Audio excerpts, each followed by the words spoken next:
রাতে দেশের বিভিন্ন বিশ্ববিদ্যালয়ে কোটা সংস্কার শিক্ষার্থীদের সাথে ছাত্রলীগ নেতাকর্মীদের ধাওয়া পাল্টা ধাওয়া সংঘর্ষের ঘটনাও ঘটেছে। জাহাঙ্গীরনগর বিশ্ববিদ্যালয়ে মধ্যরাতে আন্দোলনরত শিক্ষার্থীদের উপর ছাত্রলীগ চড়াও হয় বলে অভিযোগ উঠেছে। এতে দুপক্ষের মধ্যে ধাওয়া পাল্টা ধাওয়া মারধরের ঘটনা ঘটে। এক পর্যায়ে পুলিশ টিয়ারশেল ও রাবার বুলেট ছুড়ে পরিস্থিতি নিয়ন্ত্রণের চেষ্টা করে। এতে করে অন্তত ৪০ জন আহত হয়েছে। আহতরা স্থানীয় বিভিন্ন হাসপাতালে চিকিৎসাধীন রয়েছে। অন্যদিকে আন্দোলনরত শিক্ষার্থীরা ভিসির বাসভবন ভাঙচুর করেছে বলে অভিযোগ এসেছে।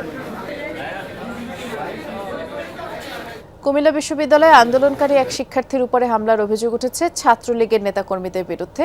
পরে এই হামলার বিরুদ্ধে ক্ষিপ্ত হয়ে রাস্তায় নামেন বঙ্গবন্ধু শেখ মুজিবুর রহমান হলের শিক্ষার্থীরা। আর তাদের অভিযোগ, শাখা ছাত্রলীগের সাবেক সাংগঠনিক সম্পাদক ফেসবুকে একটি পোস্ট করার পরই ক্যাম্পাসে সক্রিয় হয় দলটির নেতাকর্মীরা। এরপরে রাতে ফরহাদ হলে ফেরার পথে তাকে মারধর করা হয়।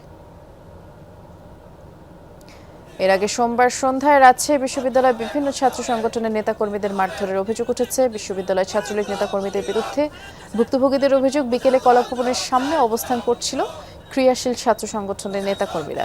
এ সময় মোটরসাইকেলে করে সেখানে যায় বিশ্ববিদ্যালয়ের শাখা ছাত্রলীগের সহসভাপতি মনুমোহন সহ আরও ২৫ জন নেতাকর্মী। এ ঘটনায় প্রক্টর বরাবর লিখিত অভিযোগও দিয়েছে ভুক্তভোগীরা।